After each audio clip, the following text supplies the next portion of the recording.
In today's video, I'm going to teach you how to fix Print Preview is not available in Excel.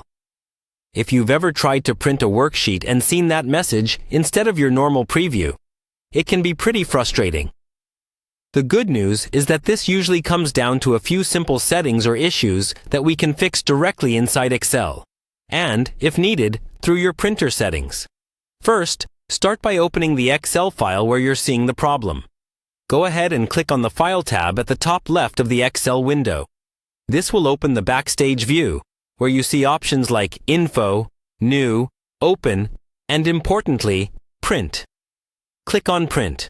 Normally, on the right side, you would see a preview of your worksheet. But in this case, you're seeing the message that Print Preview is not available.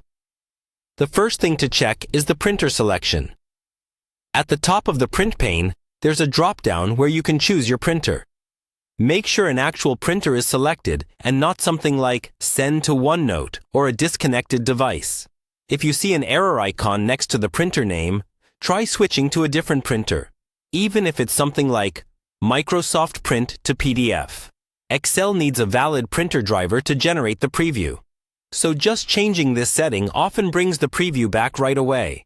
If switching printers doesn't fix it, stay in the print screen and look at the settings below the printer drop-down.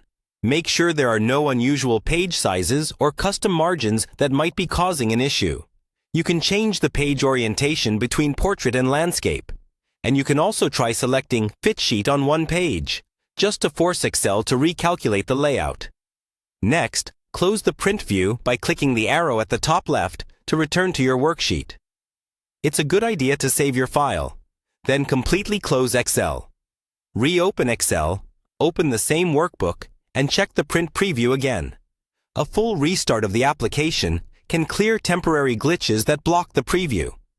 If the message still appears, try updating or reinstalling your printer driver from your operating system's OS settings. Then reopen Excel and test the print preview once more.